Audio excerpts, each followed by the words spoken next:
The World Cup is over. Pre-season friendlies are in full swing, and as always, ahead of the new season, all things Pompey will be discussed and dissected by us on the Play Up podcast.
A very happy new season to everyone in Podland. We hope you're having a good summer and excited for Pompey's third season in the Championship.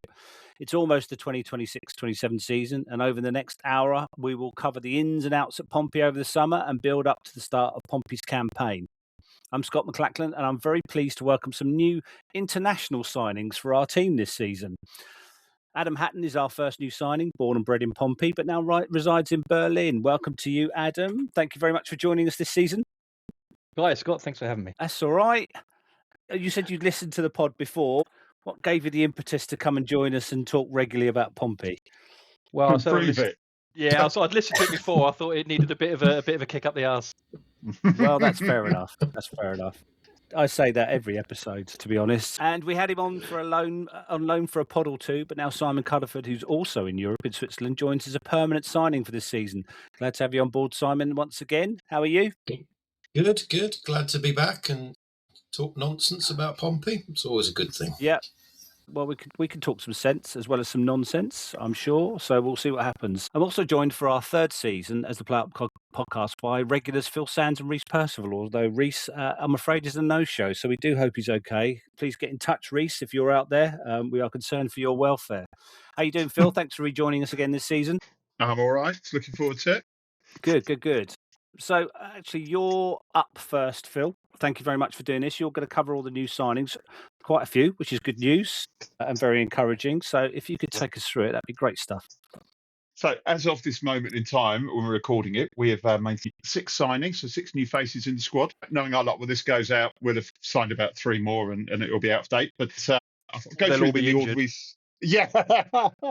So, the first man through the door was the fantastically named Odin Bailey. With all the talk of sort of big names and spending over the summer, fans could be sort of forgiven for being a little bit, not underwhelmed, but when a 26-year-old on a free transfer from Stockport County wasn't the thing to get everyone's juices flowing. But anyway, he signed a three-year deal after impressive campaign with Stockport last season, nearly getting promoted out of League One. 41 appearances, 5 goals and 7 assists, so he was one of their more creative players. He's a sort of a naturally attacking midfielder, could operate on either wing.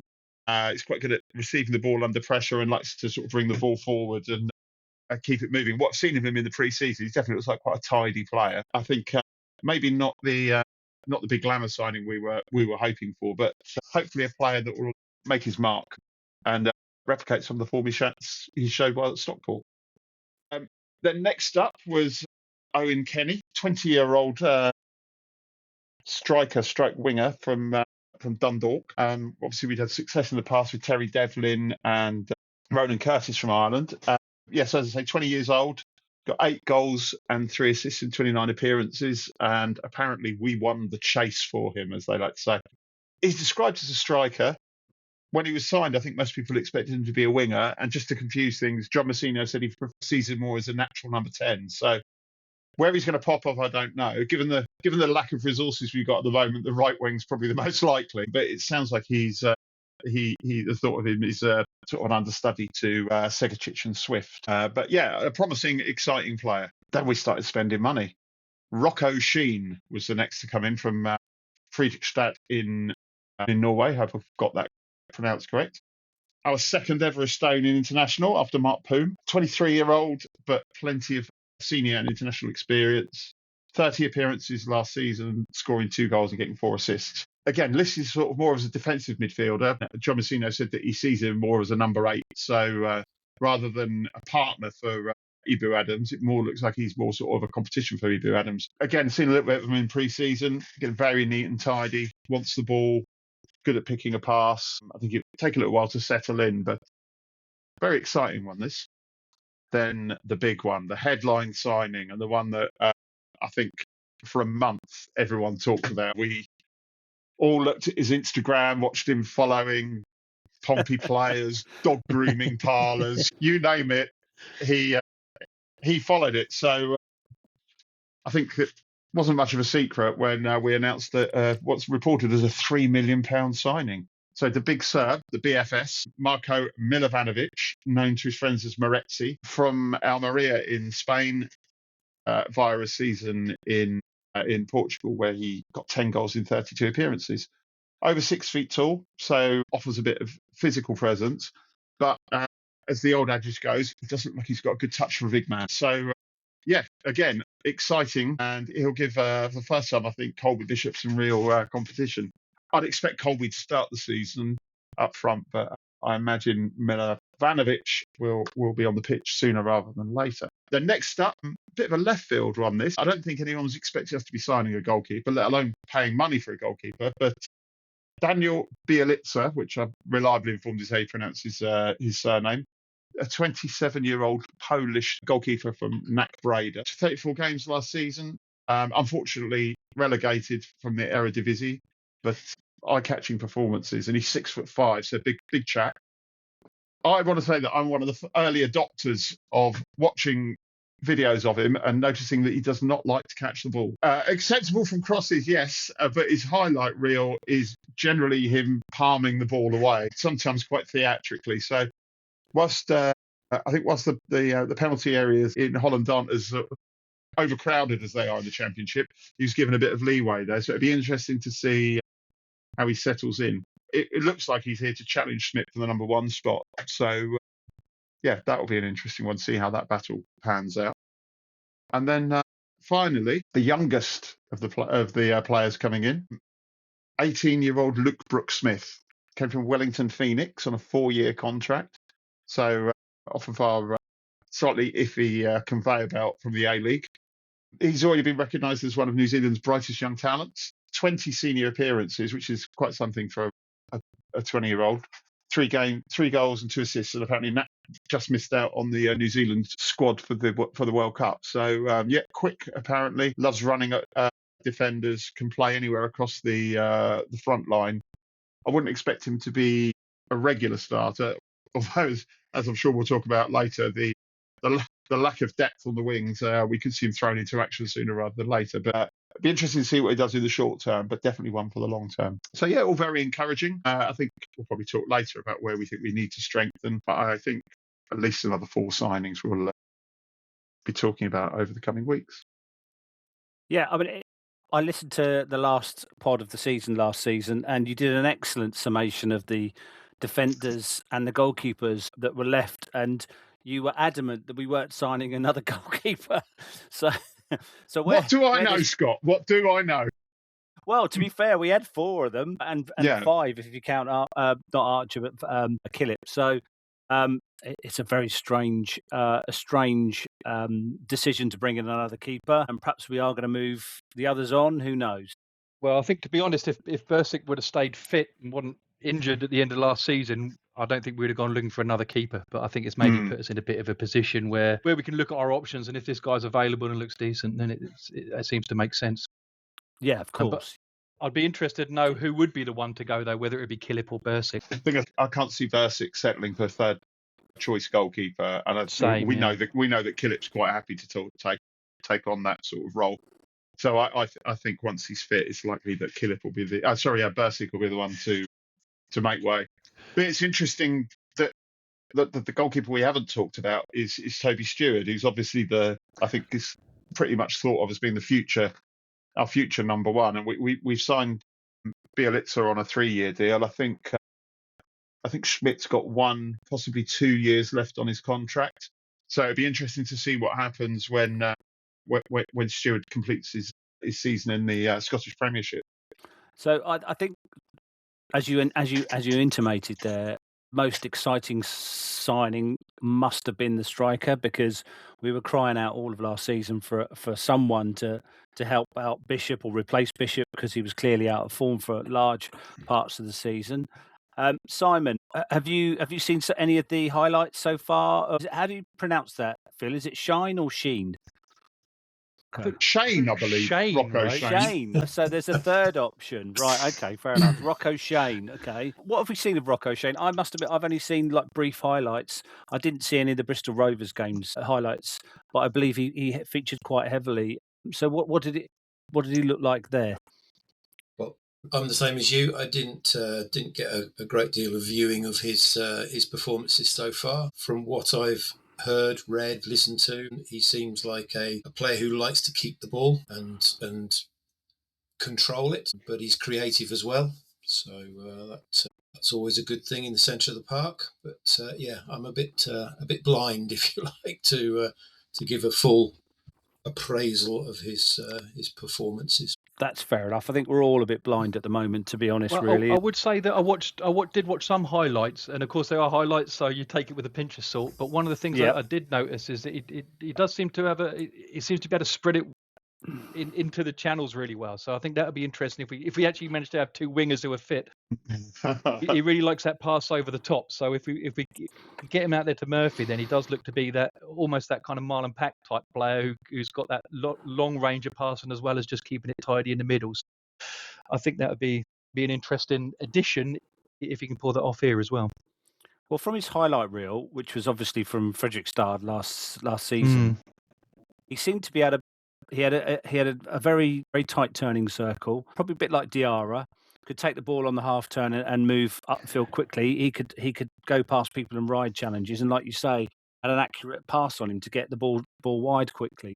Don't think we've had anyone in my recent memory that would drive through midfield like that. Do you agree with that, Phil? I don't think most of our midfielders have been distribution midfielders, not necessarily. I suppose you could say Segacic, but then he was hardly played through the middle anyway last season. He was mostly played on the wing, and when he did play through the middle, he got some goals. So I think you'd sometimes see it with Dazelle, but the problem was that we quite frequently didn't have a proper sitting midfielder alongside him. So Dazelle didn't have didn't often have the sort of freedom to bring the ball forward. So I'd say probably Dazelle's he's closer to Dazelle, I think, than any other player we've had recently. But yeah, absolutely take your point.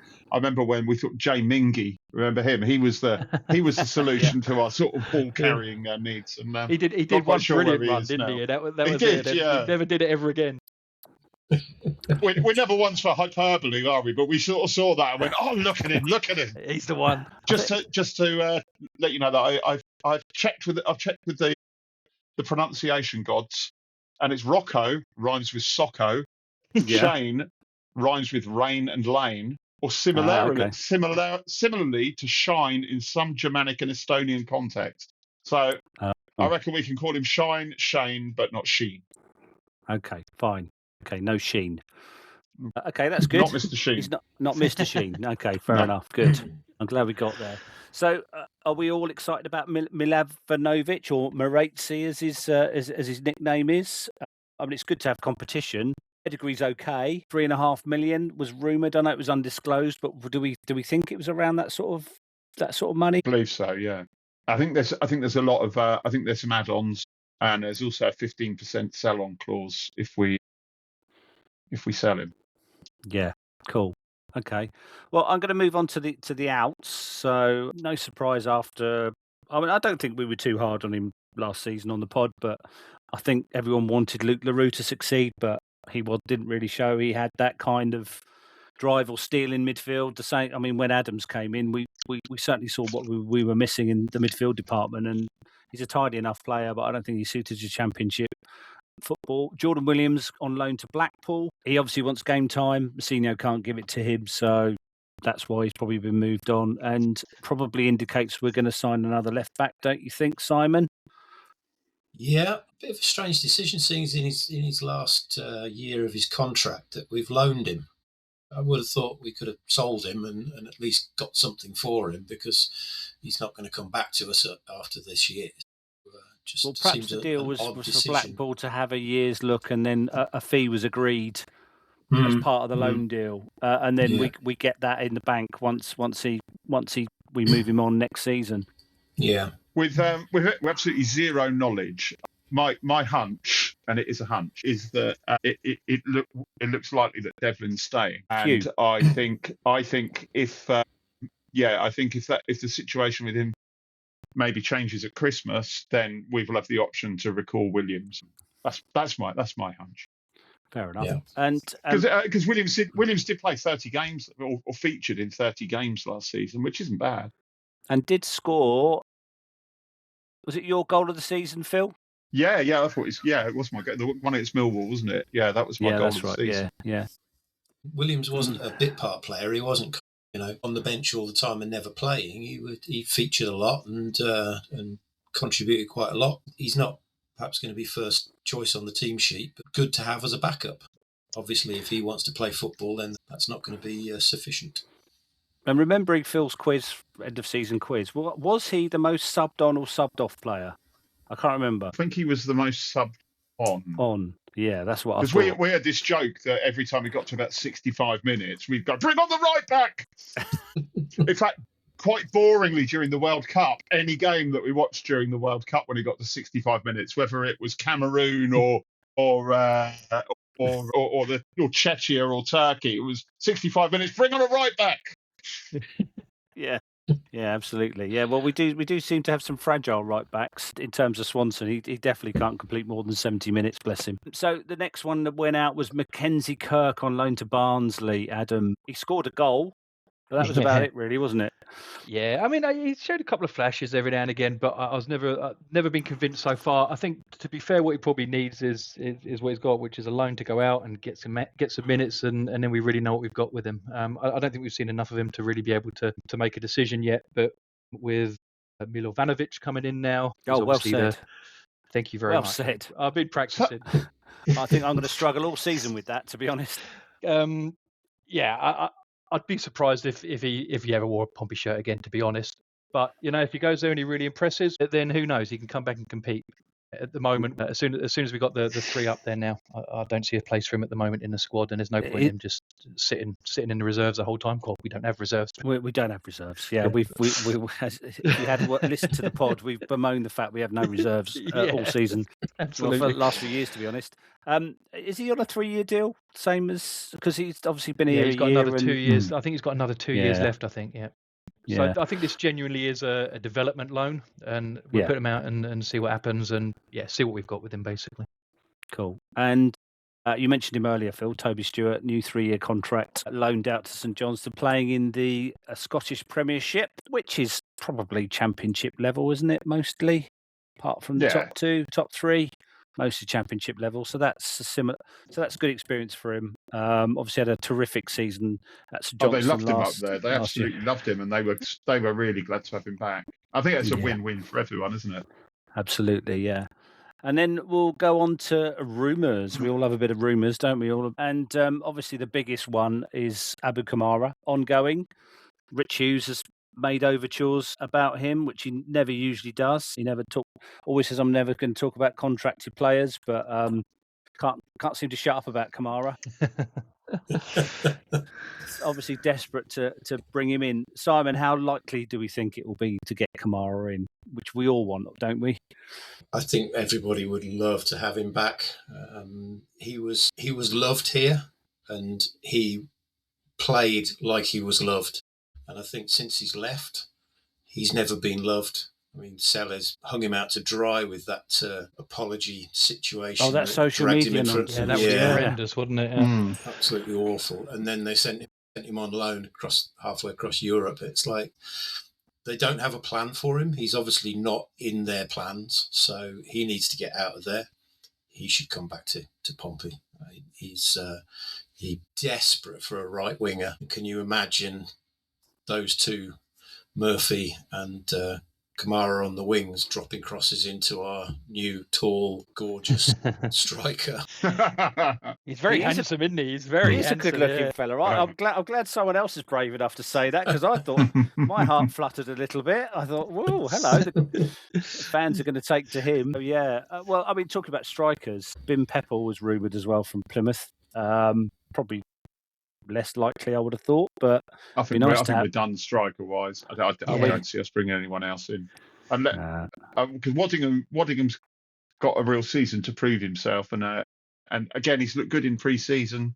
I think if he can stay fit, given that we're a team that only plays one up front, I think 3's enough. I think it's Bishop and Milovanovic competing for the top spot, and the number 9. Yeah, and then our Aussie sort of filling in where necessary. Yeah. On the subject of Kamara, I will say that as of 14 minutes past 9 on Thursday, the 30th of July, Marko Milovanovic is not following him on Instagram. So I'd say exclusively that transfer is not imminent. Okay. One more thing I would say about rumours. Colby Bishop to Sheffield Wednesday was quite strong about 2 weeks ago, so that seems to have gone quiet. I don't think it's going to happen. From what I could gather, Sheffield Wednesday are struggling financially, and I think they won't pay what Colby's worth to us. I can't see us selling him for anything less than a half decent fee, I think. Yeah, I think the FA have got their foot on their neck, to be honest. Yeah. Because I mean, how many points have they got in League One next season? They've still got a significant points deduction, haven't they? Minus 10, carried over 12, something like that. Yeah, it's a lot. Yeah, so they're on. They could go down to League Two quite easily. I mean, similar pattern to what we had to deal with in 2011 and 2012. Yeah, they don't have any money. Even if they sell some players, I don't think the FA are going to allow them to reinvest it. They have to put it into either infrastructure or player wages only. They can't actually pay any fees out. I don't know how long that's going to last, whether it's just this season or whether it's for another couple of seasons. But yeah, the FA have really, really got them on a stranglehold, making sure that they don't get into trouble again. I wouldn't be surprised if some other League One clubs didn't come sniffing about, because I think that Colby would be a great sign at that level. But I think where we're at, we don't need to sell him. I think, and at the moment, as Phil said earlier, I think it's his job to lose to start the season. And so, if he comes on and he proves himself, then why would you take that step down? No, true. But I mean, he has to perform now, though, doesn't he? Because absolutely, which is what he needed last season. That's exactly what he needed last season, was just someone to push him a bit, I think, and maybe to give him a rest as well occasionally. Yeah, absolutely. But I think I've just checked, and Sheffield Wednesday have not had they've had their 15. It was a 15-point deduction, but they've had it cancelled, so they're starting on 0. Okay, well. Oh yeah, I remember at the end of the season they put it up on the scoreboard at their final home game, didn't they? And the place went wild. Yes, I remember. That's right. The most they've had to celebrate all season. Yeah. Well, yeah. Well, apart from when they beat us. Yeah. Yeah, that was bizarre, wasn't it? The only win they had all season. Anyway, the next one is Jesper Cisse. Again, that was a few days ago. Nothing seems to be in the pipeline for him, I don't think. And another one I put in because it was kind of mentioned a little bit after the World Cup, and apparently Santos want to send him back to Europe, is Gus Caballero. Did you see his performances up front for the Paraguayans? He was slightly less fighty than the other players, wasn't he? Well, he was up. Basically, he was up in front on his own and asked to chase anything that was lumped forward while they reorganised their defence. So it wasn't a glorious World Cup for him, but I really liked him. I'd love to see him back, but I'm not sure that that's going to happen again now. I mean, I thought he was a good signing for us at the time. I thought he did provided cover in a problem area for us, but for me, I don't think he really did enough to warrant the amount of money that Santos are asking for him. No, I think Cisse is a possibility. I think that is one that could happen, because I think it's Trabzon. Is it Trabzonspor that he's at? And I think they're under pressure. They're trying to offload. Yeah, they're trying to offload everything at the same time. And he looks like a decent player. But he's another central midfielder, right? Yeah, but he's more of a six, which is what we need. Yeah. We need someone who's going to go in there and kick people up in the air, and I think he seems to well, be that's that the sort thing. of player. That's maybe the only thing we're missing at the moment is a bit of an enforcer in there, isn't it? It's, yeah. The other What ones look about like Ibu Adams? ball players. Well, Adams is more of a box to box, isn't he? I think he's not the sort of player who really sits in there. And before last season, we were playing Pack obviously as the deep midfielder, but he's not going to do the running around and tackling. He's more of the deep laying playmaker, right? Which I think we got a few options there now. But I think Ibu Adams is probably a better number 6 than he is a number 10 based on his performance. I've always there thought last that. season. I couldn't understand him being played behind the striker. I mean, It's a I really understand his strange physical one. presence. He's not someone who can bring people into play very often. He tries, but sometimes he's got a bit of a square foot on him, and it goes off somewhere else. I just hope we don't start the season with John Swift as our midfield enforcer, because that. Yeah, we can give up on that experiment. I think what's interesting now with Scott, just with the signings that we have added, is that we really have competition. I think for most of those places now. You think of all the players who were playing last season with Pack and Swift, and now replacing Dazelle, is actually we seem to have replaced them. I think either like for like or better. So I think in general our midfield is going to be a big improvement next year. This season, sorry. Well, we'll probably come on to it a bit later, but I'm a bit worried that our team doesn't look significantly different to last season so far. So I think, as Phil said earlier, we can go into where we need some further bolstering in the squad. But now I think we should go on to a bit of fun. So this is something that I've nicked from another comedy duo called the Brain Darts game. So basically, for this example, the total that you have to get down to 1 from is going to be the distance from Fratton Park to Darmstadt 98 via road, which according to Google Maps is 593 miles. Okay, via roads. Via road, yes. Oh, so if you left Fratton Park, I thought you meant roads, as in the lovely Greek island. That would be considerably more. 593 is a decent total, I think. So you have 3 mental darts or guesses to get the lowest checkout. So the way I'm going to do it is you have to name a Pompey player, and their number of appearances is your score. Okay, so I don't want to see anyone reaching for Google. Okay, and I won't narrow it down to a decade or a team or anything like that. You can pick a Pompey player from any time in history, as long as you can possibly maybe remember roughly how many appearances they are. So obviously you have 3 goes. If you get too many, then you bust out and you have no chance of winning, and it's the person who gets nearest to 1 who will be the winner. So I've given an example here. For some bizarre reason, you said Alexander Kane, who played for Pompey between 1923 and 1926.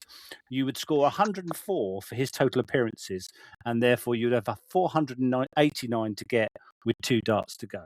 You have to use all 3 darts. If you go over the total, as I said, you bust out. Simon, or top of my screen, so I'll let you go first. If you would like to name a Pompey player, I will tell you how many appearances they made, and we'll see how far down you go. Linvoy Primus. Here we go. He made 219 appearances. So I'll get my little calculator out. Are we counting down from 501? 593. So 593 minus 219 is 374 you have left, Simon. Okay. What's your next guess? Marlon Pack. Okay. He's had 154 appearances. You have 220 to go. I will go with Gareth Evans. Don't think that's going to be low enough, but we'll see. Have you Googled this? No. So Gareth Evans got 219 appearances. Oh, get out! Oh, come on! Well, at least we can all go home early.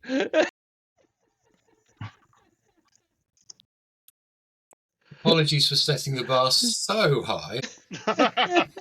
Yeah. So you are on 1. Unbelievably. That's not how it was supposed to go. So well done, Simon. You've managed to get... Yeah, well done, Simon. You might be the new Jamie. Right, okay. So... No one wants to be the new Jamie. No one wants to be the new Jamie. Bless him. Right, so Phil, if you'd like to go now, you have to get to 1 to tie. Yeah, no problem. I will start with Kit Simons. Simons, okay. He had 205 appearances. There's 393 left. 393 left. Okay, I will. Guy Whittingham. Whittingham. Do you know what? That was going to be my first guess when I was doing a test.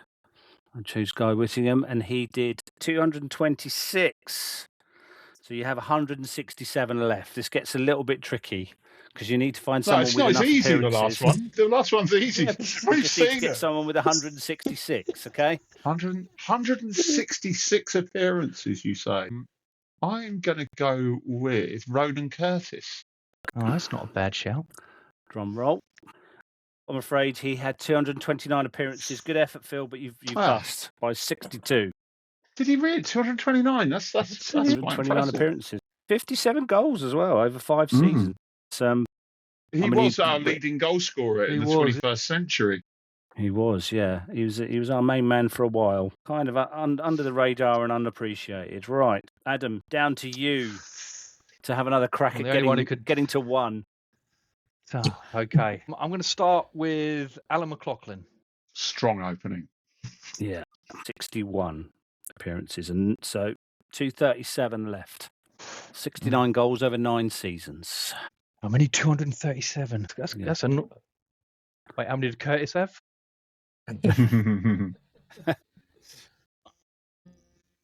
Connor Ogilvie. That might be a decent shout. 96. So you need to get 40 to tie with Simon. Who would have got 40 appearances? I mean, Merson. That is a good one. That's a very good one. I know for a fact he didn't get 40. Shit.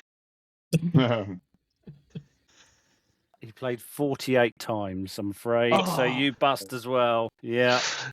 Unbelievable. 24 goals in his only season. What a player. Not a bad season, that was it though. No. What a so player. Congratulations, Simon. You broke the game, I'm afraid, in its first iteration. I wasn't expecting anyone to get anywhere near 1, let alone on 1. So much congratulations for that. I was hoping to play this again, but I don't think I'll bloody bother now because someone's got to 1. You've completely ruined it for the whole season now. No, we need to see Simon get it horrifically wrong at some point as well. That's right. I want to prove that it was luck. Yeah. Well, all the other quizzes that I've taken part in, I've failed miserably. To get Good. that that was the guess of a lifetime. Unbelievable. Well done. Well done indeed. Good work. Thank you. Right. Yeah, what's my prize? What's the prize? Pure pride, I'm afraid, and the opportunity to go to Germany tomorrow, which I believe both you and Adam are going. Well, obviously, Adam, you're already in Germany. You're just moving to a different city. It's probably not much further than from Portsmouth than it is from Berlin, to be honest. Okay, fair enough. Darmstadt 98. You're playing in a friendly in a Bundesliga 2 side. So, Adam, I did ask you if you give us a bit of a preview of the club, but also I think you're going to give us a bit of a schooling on the Bundesliga 2 as well. So go for it, mate. Cheers, mate. Well, first of all, schooling on how to pronounce it, which is, of course, the Zweite Bundesliga. Zweite. Okay, apologies. Apologies to all of our German listeners. Yes. So, yeah, with Pompey heading to Germany just this weekend. So it's a final pre-season friendly. Yeah, I thought I'd provide a bit of a background on our opponents and in general the German second tier of football, which is based entirely on my formidable credentials of having a German postcode. Darmstadt's full name is, again in our German lesson, Sportverein Darmstadt 98, which is SV Darmstadt 98 to you and me. Their nicknames is Die Lilien, which is the Lilies, and they play at the Merckstadion am Bullenfeldtor, which even Germans quite sensibly shorten to the Bolle. So it's a proper, compact, traditional football ground rather than the sort of modern soulless identikit bowl that you might find down the M27. But that old school feel is actually fairly typical of the Zweite Bundesliga, which is essentially the German equivalent of the Championship. So I think similar to what you said about Scotland earlier, the standard is broadly comparable to the Championship, but actually the overall feel is quite different. There's 18 teams in the league, of which the top 2 go up automatically. The third plays in a 2-legged playoff against the Bundesliga's third bottom side, which is quite interesting. unless you're not the Bundesliga side, because they win it pretty much every time. But last season was different actually. Paderborn went up, but yeah, in general, it's not a great system. The league is actually full of usually just stuck full of massive clubs. So recently, it's been Schalke, Hertha Berlin, Hannover, Nuremberg, Kaiserslautern. The average attendance of the league is actually over 30,000.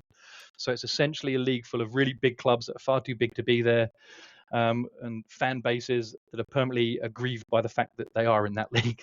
It's pretty competitive. It's competitive, it's physical, it's unpredictable. But the biggest difference really between that and the championship is the matchday culture. It's got lots of old school terraces, really strong away followings, really affordable tickets, and a much more visible and organised support, often with political identity. So Darmstadt's fan scene, for example, is broadly progressive, has a long-standing anti-racist and anti-fascist tradition as well. And supporters in Germany also have more formal influence through club membership and the 50+1 rule, which we won't go into now, but is I think really interesting. Also, on top of that, clubs must apply for a license each season to prove that they can afford to complete it. So before the season they apply, they have to provide all their finances, and they do this rather than just assuming that an owner will cover all the losses. And because of that, a number of other things, but last season, 15 of the 18 clubs in the Zweite Bundesliga made a profit, which is compared to just 3 in the championship. So it's definitely an interesting model financially as well. But sort of bring it back to Darmstadt, actually that licensing system was one of the main reasons why Darmstadt had their modern revival. In 2013, they finished in a third-tier relegation spot and were due to drop into regional football, essentially non-league. And they only survived because kickers Offenbach were denied a license because they had financial problems. So Offenbach dropped out of the league, and Darmstadt survived. Because of that, they went on to win back-to-back promotions and return to the Bundesliga after 33 years away. So their entire revival was based upon somebody else messing up their paperwork, which is a very German example of sporting salvation, I think. So actually, in general, Darmstadt is a kind of a similar Pompey story as well. They're a very traditional club, playing blue shirts. They have a proper ground, committed supporters. They've had to climb back after being very close to disappearing as a club. And actually, the two clubs were even founded just 47 days apart in 1898. So Darmstadt, of course, managed the following century without quite so many incompetent and entirely fictional owners. But yeah, we have a fairly big shared history. Another interesting little anecdote I found out is that their underdog spirit goes back a little further. So when they first reached the Bundesliga in 1978, most of their players still had day jobs alongside playing top-flight football. And they became known as the Feierabendfußballer von Bollenfeldl, which is roughly translated as the after-work footballers from the Boller. So that's a fun thing. And I guess it sounds fairly romantic now, but was probably less romantic for the poor bloke who spent 8 hours fitting kitchens and then had to mark Gerd Muller for 90 minutes. But they since had a couple of spells in the Bundesliga and are now an established upper-end second-tier side who will expect to challenge again this year. And this is going to be Darmstadt's final friendly and part of their official season opening event. So it should be a bit of a party, and it's just a week before their league campaign begins. So it should feel like a proper occasion rather than just the usual pre-season kickabout. And Darmstadt really do see themselves as promotion contenders again this year. They finished 5th last year and should provide Pompey with a proper test. So yeah, enjoy the beer on the terraces, which will be a nice novelty, and expect a proper game. And Darmstadt are, I think, in many ways very similar to Pompey, but just with better paperwork. That's brilliant. I've got it. I'm not going. Very welcome. Yeah, should be a good day out. I was going to say the badge looks like a Fleur de Lis, local grassroots Pompey team. Yeah, local, long-term. I think everybody who ever played Sunday League football played against the Fleurs team at some point, right?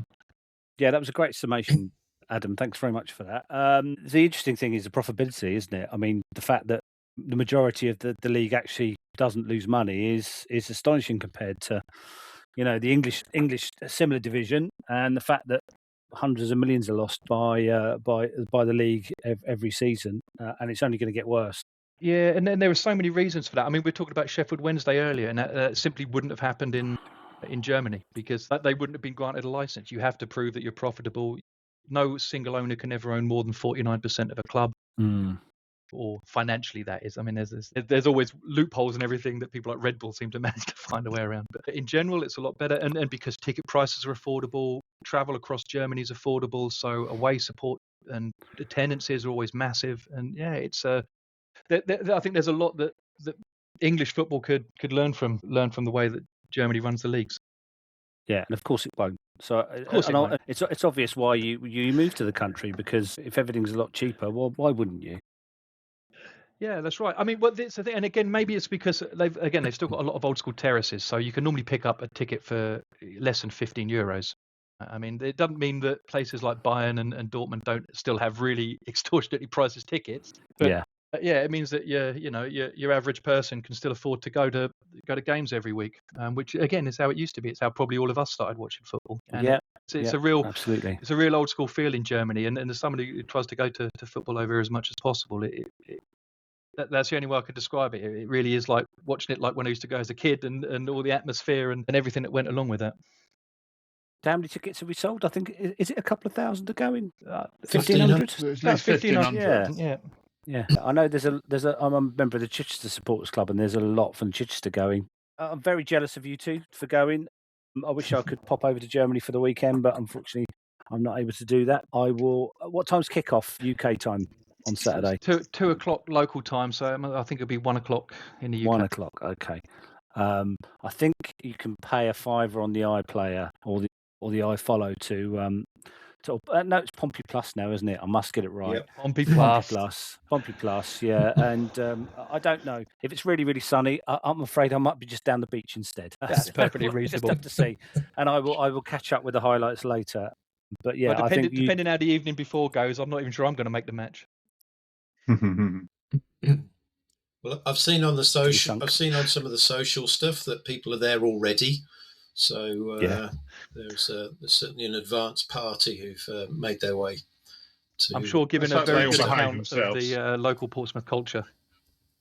Yeah. Well, like we were in Porto before the Guimarães game, and we were sat in there, and one bloke came in and said, "Oi, mate, 4 shants, please." To the Portuguese barman. Yeah, it's really, really getting into the local vibe, isn't it? Yeah. Yeah. At least he said please. Well, of course he did, yeah. Unintelligible, but polite, at least. So thanks for that, Adam. That's great. Do we think we're going to put out a really strong side? I'm going to also put, like, in a couple of weekends' time, we're playing away at West Ham. I mean, we're gonna do another pod next Thursday and cover West Ham and any news up until next Thursday again, because listeners, we're going to go weekly this season as much as possible. Obviously, we probably won't bother during the international breaks because they're 2.5 week breaks this year. So there will be nothing to talk about. So we won't bother. But we will go weekly this season. So I'm very much looking forward to it, even if no one else is, possibly. So we'll soon try and cram that in. So do we think we're going to put out a strong side on Saturday, or is Mousinho going to give it the light touch again? Well, as the Farnborough friendly last night, that was basically the kids. So all of the first team squad seemed to have travelled to Germany. So I would imagine he'll put something out which is akin to what he wants to play at West Ham. Yeah, and do you think he'll play a strong side at West Ham? I mean, previously the first round of the League Cup under Mousinho has literally been. I mean, he always says, "I put a team out to compete." He rests all of the players that really, really matter to him. Do we think that he'll go strong on Saturday and then throw the League Cup again? I think he'll go. I think he'll go strong against West Ham this time, because I think there's too many players who haven't had enough minutes in pre-season games, and I think he'll treat it almost like a pre-season game. Well, that makes sense. I think he'll use every substitution that he's allowed to use, but I think he'll field a fairly strong side. I think he'll protect players. Like, if Murphy is going to make his first appearance of the season, he's not going to get more than 45 minutes, I wouldn't have thought. But he's got to get minutes in the legs of some of these players, particularly the new guys. So I think he'll go fairly strong. Good. Well, that's good news, because I do worry. I'm not going to that match because I'm away all weekend. I would have done otherwise. I think we sold. There's about 9,000, isn't it? 9,000 we sold, yeah, which is quite astonishing, really. And we probably could have sold double that, I expect. But there we go. It was only a tenner as well. It's really, really reasonably priced. Going back to the thing about Germany, it's amazing, isn't it, how many people you can get in the ground when you charge a reasonable ticket price. Yeah, well, we know what Pompey like, and Pompey like a trip up East London. we always go to South London or East London en masse, so there's no different this season. A couple of final things I wanted to sign off with. I saw a video today of the new freshly laid pitch, which looks absolutely immaculate. It's a next generation pitch, hybrid layers underneath, some knitted grass in between. Hopefully, we won't see the patches that we usually see over Christmas and New Year. But I think I don't think there's been any other additions or changes to the ground, has there, Phil? I think that was the only thing that was done this summer. Nothing significant. I was up there the other week giving blood, and I did sneak a little peek at the pitch, and it does look incredible. And the weird thing about it is it's like a bowling green. It's flat. There's no bumps by the penalty area, so it doesn't look like the Fratton Park pitch at all. But no, it didn't look like there was a lot of stuff going on, but there didn't seem to be any output from it apart from the pitch. It sounds silly, but I like that they painted the running track blue. Oh yes, I think it looks nice. Yes, well, it's all artificial now, isn't it? Rather than the old cinder. That old cinder was I missed the cinder. I remember. I think it was Morris Volt who went over on it, and he scraped the whole of his hand. And I remember everyone jeering at him, and he held his hand up, and it was sort of bright red. Probably bleeding as well. Mm-hmm. So looking forward to that. I think the ground staff were saying they were very pleased that the League Cup was away, because they gave them an extra week to really get it looking good. So I'm hoping that plays like a bowling green against QPR. Phil, I'm really looking forward to that first game against QPR. I think we can get off to a strong start, but we'll cover that in a couple of weeks. So the last thing is something that's obviously blown up in the news over the last 24 hours, and that's Gianni Infantino's sale of the World Cup to the highest bidder. I think just before we went to record on air, that UEFA pulled out a strong statement. I'm not across. I don't know if anyone wants to explain what Infantino was trying to do. I'm not quite across all of it. So does anyone want to try and explain what he was trying to do? And I can understand why, getting investors in is a bad thing, bearing in mind what happened with Trump over the World Cup and him getting the red card rescinded. But what's the actual proposal? Do you know, Simon? Yeah, he's talking about setting up an independent company that is responsible for the commercial side of the competitions. So that will be commercial, as in advertising, and also all the TV rights side of it. And to set that up, he's inviting private investors to pour money into it, and that money he's going to distribute around the various countries, dependent on whether you say yay or nay to the decision, which sounds like bribery to me. The guy who's actually set up, or is proposing to set up, the company is the brother of Jared Kushner, who is the son-in-law of Trump. It's a mad coincidence, isn't it? Yeah, who'd have thought? Who'd have thought? So it's purely a money-making scheme for tickling somebody's palm, isn't it? That's quite clear. And I think the reaction from your average fan in the street and now from the UEFA is very strong and definitely a no. And I think because I saw that UEFA had said that they would boycott the World Cup, and that starts with the women's, which the playoffs are over the winter, aren't they? So that, I was shocked when I saw that, because very rarely do we see a lot of vested interests act in the same way, and clearly UEFA are. Did you want to say something, Adam? Nope. No? I thought you had your hand up. No. You're stroking your beard thoughtfully. I was just stroking my beard. I was thinking. What's Infantino up to now? Well, I'll tell you what, I will say something, seeing as you asked, as I think that, obviously during the World Cup, Infantino really did show his true colours. And I think the amount of really obvious corruption that was shown in the World Cup was, it was unbelievable, really. And so I don't think any of this is a surprise, and it was clear what he was building up to, something similar to that. And I'm really pleased that UEFA have taken a really strong stance against it. And I read the statement. I thought it's good somebody needs to do that. And hey, look, it is just one of the major federations, but it's, you look at the amount of money that's brought in from Europe, and that will have to be considered now. It's not something they can ignore. Yeah, I think it's an absolute disgrace.